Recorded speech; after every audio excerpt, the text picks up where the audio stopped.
donc Tivaouane ñaar laa fi am muy El Hadji Cheikh Yérim Ndumbaan bi nga xamante ni fi ñu denc sama maam Abdoul Aziz Sy Dabakh Malick moo doon këram foofu la El Hadji Cheikh Yérim Ndumbaan Seck dëkk plus de 40 ans jënd ko mu nekk titre foncier seede ko famille El Hadji Malick si anam bi gën a rafetee muy sunuy mag di sunuy baay El Hadji Cheikh Yérim Ndumbaan moo ngi tëdd fii muy al xutbu rabaan bi di Cheikh na Cheikh Sadbou bi nga xamante ni moom mooy sama wasila. wallahi xaw ma woon ni lii nii lay mel xaw ma woon ni nii lay mel tey dama doon wax ni damay def lu simple ndaxte le 25 novembre dañu am événement bu mag bi ñu tuddee Méritas Grand Prix Cheikh Yérim Ndumbaan Seck liñ ci jublu nag mooy jox prix xale yi gën a xarañ ci école française ak école arabe ak aussi tamit di wax ci le retour aux valeurs. gis nañ ni Sénégal suñuy valeur ñoo ngi koy bëgg a perdre muy valeur religieuse muy valeur socioculturelle muy valeur républicaine ñun bu njëkkoon dañu doon def éducation civique di jàng lan mooy la république lan mooy la nation fonk suñuy institution fonk suñuy institution muy présidence de la république muy assemblée nationale muy les systèmes judiciaires le système exécutif le système législatif loolu lépp yéen da ngeen ko war a xam parce que ku xeeb sa réew rek sa réew tàkk ku xeeb sa réew rek sa réew tàkk Soxna Jaara dafay wax violence baaxul xeeb nit baaxul ñàkk kersa baaxul def lu bon baaxul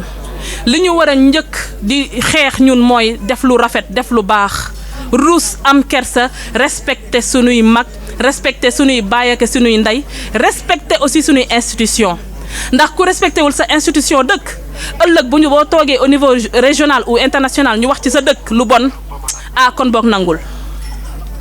donc jeunes yi maa ngi leen di exhorter di leen pousse ngeen respecter seeni institution damay wax ni le Sénégal mon pays les institutions je respecte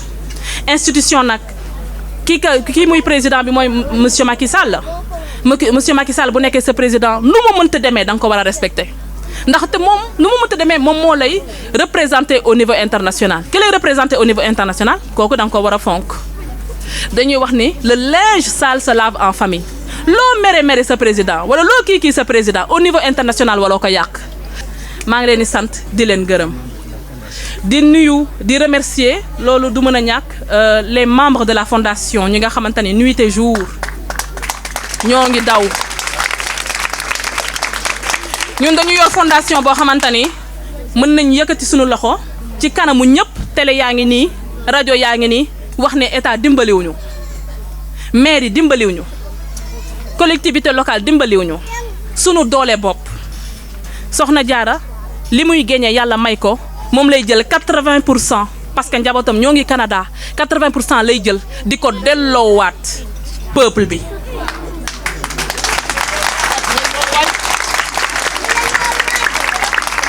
ñu ànd si nag ak ay bénévoles dama leen di wax bénévole parce que kenn fayu leen salaire c'est des bénévoles. Je fais la classe de 5e. J'étudie à Novacem. En ce jour du 29 octobre, nous remercions Mame Diarra Diouf car elle a fait que de bonnes choses pour nous. ñoo ngi lay remercier bu baax a baax parce que yàgg ngaa def lu baax si ñun yàgg ngaa jot sa alal di ko def si ñun kon nag ñoo ngi lay remercier bu baax a baax ñoo ngi lay sant di la gërëm. créer nga ñu kees defaral nga ñu lépp loo ñu war a defal ñoo ngi lay sant di la gërëm bu baax ñaan nañ yàlla dund ba ëllëg ñu la koy fay jërëjëf. Soxna Jaara dañ leen ubbi benn bibliothèque ci lan nga ci sentiment ci loolu. bibliothèque bi yaa ngi ñëw di jàng di lire ci bibliothèque bi. bibliothèque bi ubbil nañ bibliothèque ñun ñëpp ñu ngi si jàng ñu ngi def lecture bu baax a baax suñ jàng yi moo ñu si jàppale bu baax a baax moom daal li ñuy ñaan yàlla mooy ëllëg ñu dem ba fay ko. defal ko fay ko lim ni defal ñëpp ñoo ngi lay remercier bu baax a baax Soxna Diarra Diouf jërëjëf. laa tudd inspecteur de l'éducation nekk ci IEFO Tivaouane comme ñëw naa représenter une structure muy inspection de l'éducation et de la formation bu Tivaouane ñun yëg nañ li muy def duma mën a wax lu weesu li ngeen fi wax ñu ngi koy gërëm di ko sant ci parents d'élèves yi. ñu gën a góorgóorlu ni sara xole yi di wax ku la ragal sa kanam nga war a mën a des sa loxo sa gannaaw nga ràgg ko mu ngi leen di jàppale leen seeni doom ngeen jàppale ko école bi léegi metti na trop yaakaar naa ordonnance enseignant yi metti na trop mais meilleur investissement ci xale la nekk ci éducation la nekk ñu ngi sant parents yi ñu ngi sant partenaires am yi ñu ngi koy sant moom ci boppam toute la communauté éducative toutes les écoles du département j'allais dire toutes les écoles de la région sont très fiers de toi Mame Diarra te li muy def ni kanam la jëm parce que kuy investir ci ay xale mooy moom mooy magu ëllëg ku ci investir di ci góorgóorlu tabax leen mosquée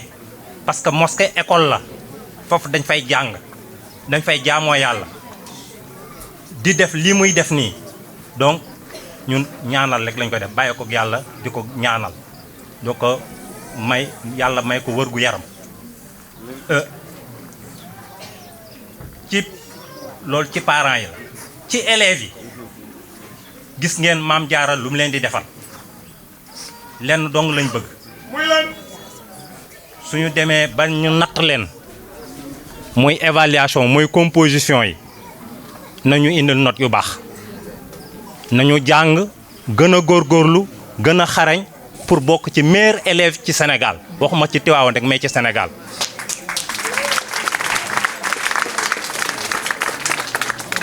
donc su ko defee ci turu inspecteur Amadou Dia ñu ngi lay sant di la gërëm lii dafa war a am visibilité liñ fiy def nii fépp lañ ko war a yëg war a dem ba ministère de l'éducation ba présidence de la république ñu xam ne kii mu ngi béy waaram ci wàllam mu ngi koy def donc ñu ngi koy gërëm di la sant ci nos enseignants yi fi nekk ak parents d'élèves yi fi nekk yépp man nag du ma mën a wax lu weesu li oustaz wax léegi ak li chef de quartier wax ak li Alaaji Cheikh Diouf mi wax donc leneen ak leneen te am na ñoo xam ne mu ngi leen dimbale socialement te kenn xamu ko kon nag tey jii su fekkee day jàppale suñuy doom ñu war a jàng te amuñu doole mu jël ci alalam di ko defal njaboot bi kon nag dañ koy féliciter di ko encourager parce que su ko nekkoon ma def ko ailleurs mais defu ko moom li ko yittee mooy def ci yàlla rek tax bëggul sax ñu koy wax ma ne ko nag kuy def dara lu baax il faut ñu wax ñun dañ lay gërëm di la sant su la nekkee nga dem Almadies su la nekkee nga dem Mbour ak feneen mais fii la ñëw actuellement suñu quartier bi c'est la lumière parce que moom mi moo ko leeral la lumière kon nag ñu ngi koy sant bu baax di ko féliciter kon nag barki maamam Cheikh Yérim Seck Ndumbaan kon nag ñu ngi sant képp koo xam ne sant na Seck sant na Diouf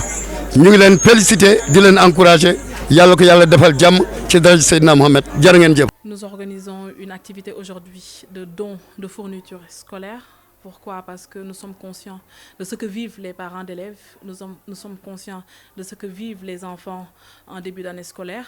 La Fondation Sokhna Diarra bu Mame Cheikh Yérim Ndumbane est une fondation qui s'occupe de l'entrepreneuriat féminin, qui s'occupe de l'éducation des enfants et qui essaie d'encadrer les enfants dans leurs études. Par exemple, nous avons ouvert une bibliothèque ici au niveau de la résidence, une bibliothèque assez riche avec des livres, des dictionnaires, afin d'aider les enfants de ce quartier à accéder à ce type de matériel pédagogique. Nous aidons aussi certaines écoles publiques à réfectionner les tableaux. C'est une fondation qui suit les enfants, qui a compris que l'éducation est une valeur sûre pour la nation. C'est pour cela que nous avons organisé aujourd'hui cette journée de dons. Pour juste donner avec nos propres moyens, donner des prix à des dons de fournitures scolaires à 100 enfants.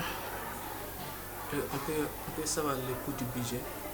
Le coût du budget, je préfère me taire par rapport au coût du budget, parce que vu que ce n'est pas un budget qui a été voté par une collectivité locale, ni financé par l'État, c'est sur financement propre, c'est sur fonds propres. Je préfère me taire sur le coût du budget et juste qu'on magnifie juste l'acte et qu'on ne puisse pas mettre l'accent sur l'argent qui a été dépensé. Parce que comme je dis, l'éducation n'a pas de prix. Pouvez-vous revenir un peu les difficultés des talibés que les talibés survivent ici au Sénégal? Les talibés, nous avons un phénomène des talibés. Talibé, c'est quelque chose qui est ancré dans notre culture. C'est dans la culture sénégalaise, c'est dans la culture islamique. Talibé ne veut pas dire un enfant dans la rue qui n'apprend pas. Talibé, au sens étymologique du terme, signifie un enfant qui apprend le Coran, un enfant qui doit être avec d'autres enfants pour apprendre le Coran. Donc, c'est sûr que c'est un phénomène assez dur au Sénégal, mais qu'il faut juste analyser avec un peu de recul. Nous encourageons les chefs de Dara, parce que Sokhna Diarra même est une fille qui vient d'une famille religieuse. Donc, je magnifie ce que les chefs de Dara font au Sénégal pour ces enfants. Et j'encourage aussi le gouvernement à encadrer encore plus leur vie, à encadrer encore plus l'épanouissement de ces talibés. Parce que talibé ne veut pas dire souffrance, talibé ne veut pas dire aussi un milieu très difficile pour l'enfant. Pensez-vous que l'État doit beaucoup aider les Serigne Dara à propos des talibés? Oui, l'État doit aider les Serigne Dara. C'est sûr que l'État a déjà même créé un ministère et déjà je félicite la ministre qui s'occupe des Dara que je connais. L'État a essayé de faire pour les Dara, mais ce n'est jamais assez. L'État doit aussi s'accentuer sur les Dara. L'État doit aussi encourager les actions dans les Dara afin de mieux aider les Dara en termes d'hygiène, en termes de nourriture, en termes d'habillement. Parce que pendant le froid, on a l'habitude de voir des talibés sans même le port vestimentaire adéquat. Donc être enfant ne veut pas... Et apprendre le Coran, ça ne veut pas dire souffrir. Apprendre le Coran, on peut apprendre le Coran tout en ayant tout ce dont on a besoin et puis en étant un enfant épanoui. Bientôt les élections présidentielles, beaucoup de jeunes, beaucoup de politiciens sont à la conquête de la jeunesse. Les jeunes aussi sont victimes des politiciens. Quel conseil donnerez-vous aux jeunes? Je pense que nous sommes une jeunesse debout maintenant, une jeunesse qui ne dort plus. On a déjà vu ça, on a vu des politiciens qui partent voir la jeunesse, qui peuvent promettre monts et merveilles. Et peut-être 3 mois, 6 mois après les élections, même si la jeunesse toque à leur porte, les portes sont fermées. Ce qu'on souhaite, c'est avoir des politiciens. La politique, ce n'est pas un métier péjoratif. La politique, c'est l'art de servir les cités. L'art de servir les cités, mais les services, franchement, politique, ça ne veut pas dire juste que des promesses dans le vent. Nous sommes une jeunesse maintenant debout, une jeunesse qui sait ce qu'elle veut. Et puis une jeunesse aussi qui doit prôner le retour aux valeurs. Nous approchons des élections présidentielles. Ce que je peux juste recommander et puis conseiller à la jeunesse, c'est d'avoir un peu de recul. Savoir que le Sénégal, c'est notre Sénégal. Le Sénégal, c'est notre patrie, c'est notre nation. Personne ne peut faire quelque chose à l'encontre du Sénégal, parce que faire quelque chose à l'encontre du Sénégal, c'est faire quelque chose à l'encontre de sa propre personne. Le Sénégal, si on voit un aspect négatif du Sénégal, moi-même qui travaille sur le plan régional et international, à chaque fois que je vois un aspect négatif sur le Sénégal, on nous questionne sur ce qui se passe au Sénégal, ce qu'on ne voyait jamais. Donc nous prenons le retour aux valeurs, nous prenons un peu de recul, nous prônons la non-violence et puis nous exhortons aussi la jeunesse à aussi se concentrer sur les actions sociales. On peut se concentrer sur les actions sociales, participer à des actions communautaires dans notre zone et puis le jour des élections, aller voter pour qui on veut. Mais sachez que le Sénégal, c'est notre Sénégal et Sokhna Diarra Diouf vous exhorte à préserver notre Sénégal, à préserver notre patrie. Ce n'est pas juste l'Afrique qui nous regarde, mais c'est l'international aussi qui nous regarde. Il en va aussi de notre avenir. Le pétrole et le gaz est là, devant la porte. Donc, ce qu'on a l'habitude de dire, quelqu'un qui a le pétrole et le gaz dans sa bouche n'a pas besoin de tenir une allumette. Donc, ce qu'on veut, c'est juste préserver notre acquis, s'enraciner, mais s'ouvrir, permettre à l'international de venir travailler avec nous. Et puis, voilà, vous avez dit, vous voyagez beaucoup à l'international. Ces temps-ci, la jeunesse, surtout la jeunesse de l'Ouest africain, sont à la conquête ils immigrent beaucoup. Actuellement, il prend la route vers les États-Unis en passant par Nicaragua. Oui, je suis très triste de voir ce phénomène. Ce phénomène, à mon sens, est inexplicable. Oui, la vie peut être dure. La jeunesse peut ne plus avoir espoir,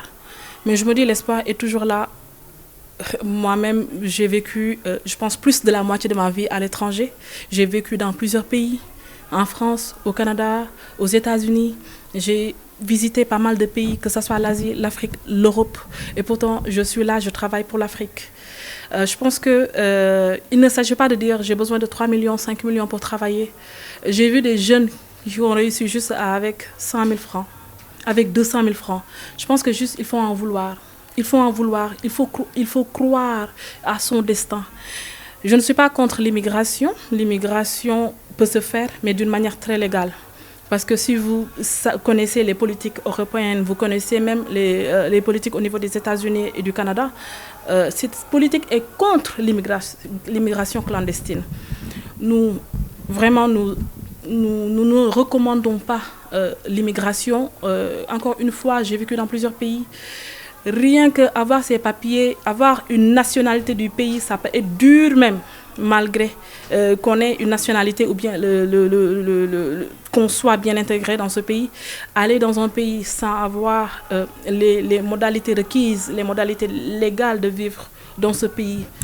peut nous porter préjudice. Et j'ai vu pas mal de jeunes qui avaient vraiment un bel avenir au Sénégal, qui avaient des diplômes au Sénégal, qui pouvaient faire de l'entrepreneuriat. Il y a des fondations qui peuvent vous aider. Il y a des structures qui peuvent vous aider. L'État même dispose de structures peut-être très peu connues qui peuvent aider. L'essentiel, c'est de se regrouper en communauté, essayer de voir ce qu'il faut faire. Bannir l'immigration clandestine. Salaamaaleykum maa ngi tudd Soxna Diarra bu Maam Cheikh Yérim Ndumbane di Soxna Diarra Diouf di présidente fondation Soxna Diarra bu Maam Cheikh Yérim Ndumbane aussi tamit di liggéey ci li ñuy wax mbirum loi ak mbirum fiscalité di gérer ay compagnie internationale yu nga xamante ne ñoo ngi bëgg a teg seeni tànk ci biir Afrique. tey dañu woote parce que fondation Soxna Diarra bu Maam Cheikh Yérim lan mooy kiiwam mooy dimbali xale yi dimbali jigéen ñi.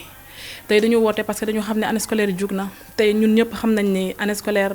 lu metti la ci parents yi lu metti la ci élèves yi ndaxte parent bi nga xamante ni bëgg na jox doomam matériel bi te nga xamante ni amu ko loolu metti na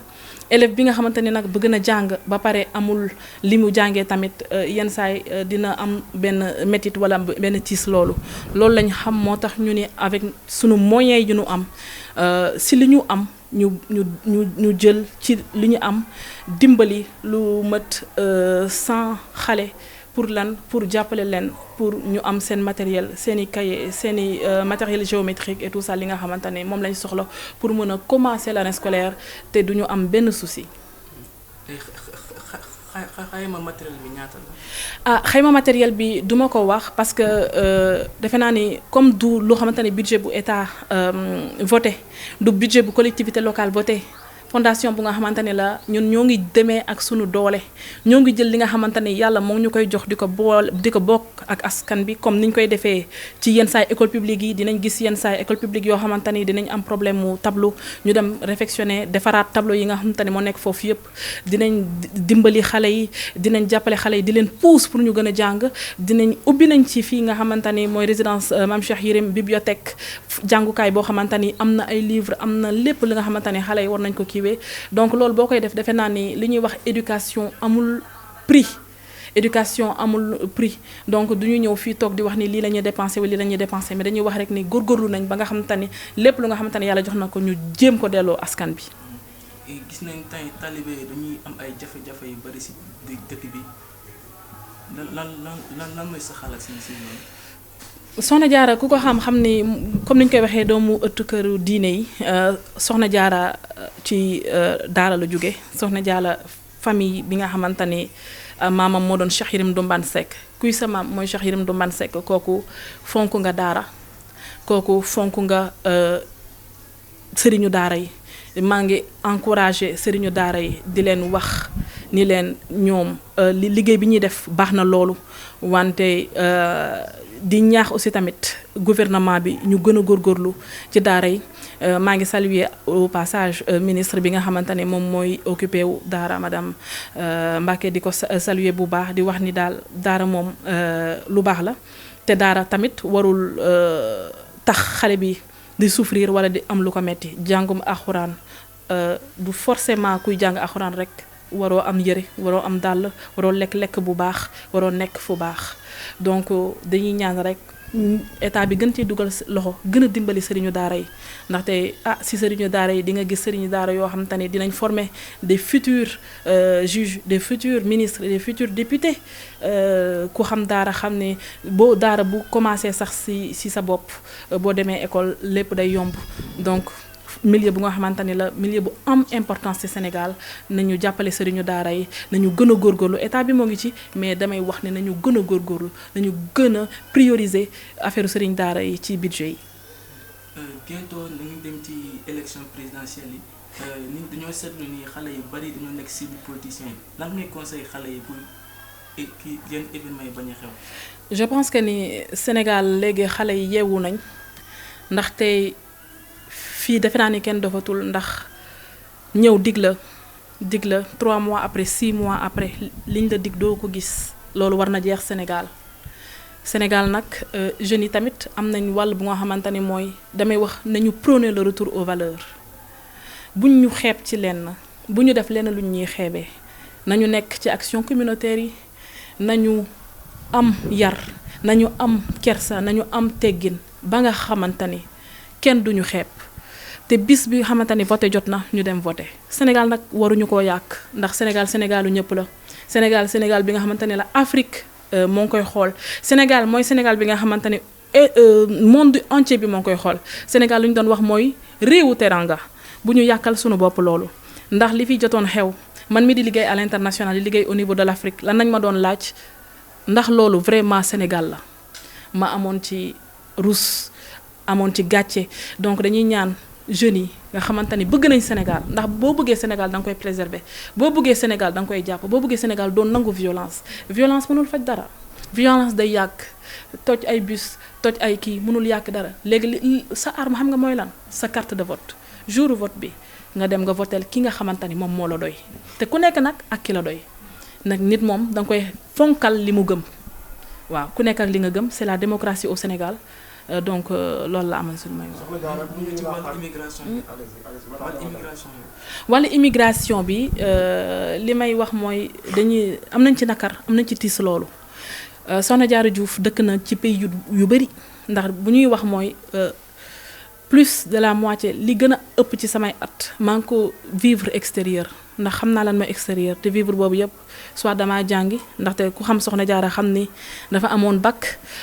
jël première du centre bourse du gouvernement du Sénégal dem jàngi à la Sorbonne donc man mi nga xam te ne dama dëkkoon France dëkk États-Unis dëkk Canada xam naa lan mooy dëkk ci bitim réew nag di nga am yenn say nationalité bi wala nga am kayit bi mu metti lool asamaan nag ki nga xamante ni dafa jël gaal wala dafa dox def tuuba dugg ci biir dëkk boobu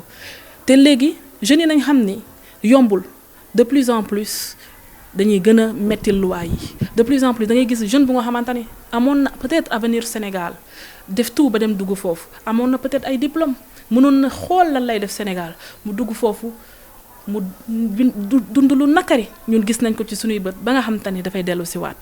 booy dem ñëpp la war bu la neexee mën nga dem mais booy dem nga dem ci voie légale yi nga dem ambassade ñu may la visa nga dem wàcc aéroport dëkk boo wàcc aéroport ak na nga ko war a wàccee dëkk boobu di nga fa mën a insérer wu di nga fa mën a liggéey di nga fa mën a dëkk ci jàmm dimbali say njaboot mais li ñuy bañ li nga xam te ni maa ngi wax sama moroom yi nañ ko bàyyi mooy dugg ci gaal bi wala dox ba Nicaragua loolu dafa metti. soxna Diarra ci mujj politique bi jàppoon ni tôt ou tard mën nañ ci séntu. tôt ou tard mën nañu ma si séntu du ma nit bu nga xamante ni damay wax ni jamais moomu ma sama bopp mais je ne ferai jamais une politique politicienne te duma topp nit ci dara comme li may wax Soxna Diarra du ñëw pour nekk ministre pour am salaire ministre ndax ku xam la may liggéey salaire bañ lay fay di nga xam ne Soxna Diarra du xëccoo nekk ministre. Soxna Diarra du xëccoo tamit nekk directeur de société ndax ku xam li may liggéey di gérer 10 pays ci Afrique bi kooku xëccoowul nekk directeur mais Soxna Diarra li ko gën a soxal mooy social indépendance am sociale te du ma wax mukk jamais parce que jamais jullit du ko wax jullit laa li may wax rek mooy maa ngi ci sama social yor naa sama liggéey bu nga xamante ni moo ngi may suturaal yor naa sama liggéey bu nga xamante ni moo ngi may jàppale ëllëg bu fekkee ni war naa ci dugg pour jàppale nit yi wala pour jàppale jeunes yi wala pour jàppale jigéen ñi wala pour jàppale Sénégal bu ma leeree ma am ci conviction ni bu ma ci duggee dinaa am lu may jëriñ sama réew dinaa si dugg ndax politique du lu nga xamante ni dañ koy bannir politique du loo xamante ni dafa bon mais dañuy war a bàyyi rek politique bi nga xamante ni mooy une politique politicienne. Au Canada da ngay gis ñuy politique mais c'est des gens nobles c'est des gens yu nga xamante ni doo leen xeeb léegi type de politicien boobu lañ bëgg politiciens yi nga xamante ni dañuy wàcc ci terrain bi politiciens nañ bàyyi di toog